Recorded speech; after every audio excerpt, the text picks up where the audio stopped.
ओम साई राम। आप सुन रहे हैं साई परिश्र कविता की वाणी, जहां बाबा आपकी हर थकान, हर पीड़ा अपनी गोद में समेट रहे हैं।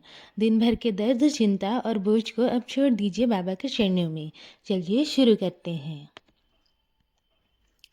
याद रखना मेरे बच्चे, जो लोग चालाकी करके अपने जीवन में जो चीज़ हासिल करना चाहते हैं ना, वो कभी नहीं कर पाएंगे।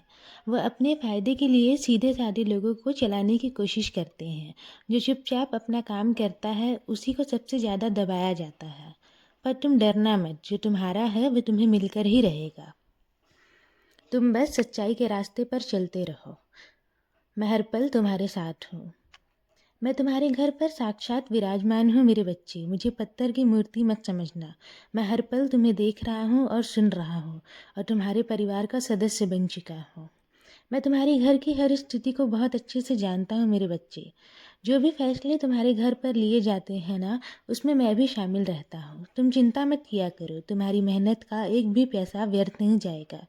मैं तुम्हारी जिम्मेदारियों को हमेशा अपना मानकर निभाता हूँ। कभी भी ये मत सोचना कि तुम अकेले हो।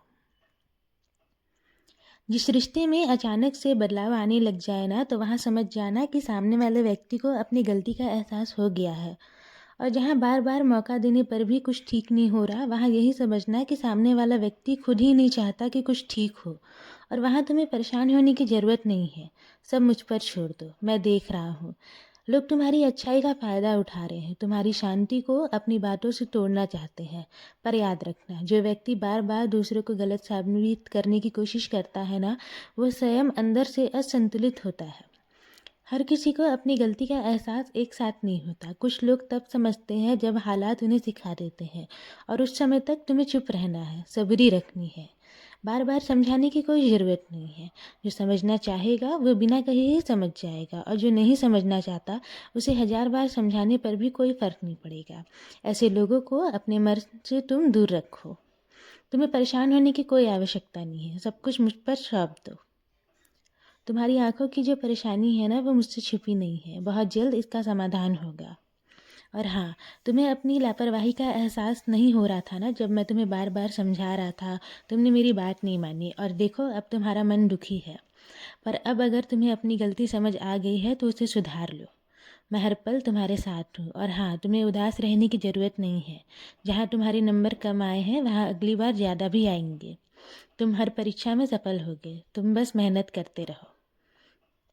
अपना विश्वास बनाए रखो मेरे बच्चे, मैं हर पल तुम्हारे साथ हूँ।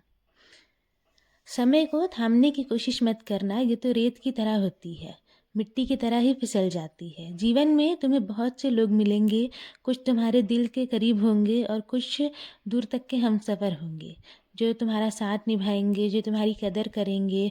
और कुछ तो ऐसे होंगे जो बिछड़ भी जाएंगे, पर उन्हें मन में बोझ बनाकर मत रखना।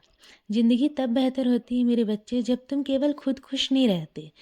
ज़िंदगी तब खूबसूरत होती है जब तुम्हारी वजह से किसी मन को शांति मिले, किसी और के चेहरे पर खुशी आए। और तुम तो मेरे प्यारे बच्चे हो, इसलिए अपने व्यवहार में हमेशा बच्चों जैसा बने रहना, ताकि तुम्हारा मन सदा निर्मल रहे। कर्म में हमेशा जवान रहना, ताकि तुम्हारी ऊर्जा, तुम्हारा जोश और तुम्हारा समर्पण कभी भी कम ना हो। और हाँ, अपने अनुभव में हमेशा वृद्ध बनो, ताकि तुम्हारा हर निर्णय समझदारी, धैर्य और संतुलन से बना रहे। इन 3 गुणों को जो अपना लेता है ना, उसे जीवन में सफलता की ऊंचाई तक पहुंचाने से कोई नहीं रोक सकता। मैं ये बात तुम्हें इसलिए बता रहा हूँ क्योंकि तुम्हें बहुत आगे जाना है। मैं हर पल तुम्हारे साथ हूँ। तुम चिंता मत करो, सब कुछ ठीक हो जाएगा। अब अपने दिल को हल्का करो। मेरी कृपा सदैव तुम पर और तुम्हारे पूरे परिवार पर ऐसे ही बनी रहेगी।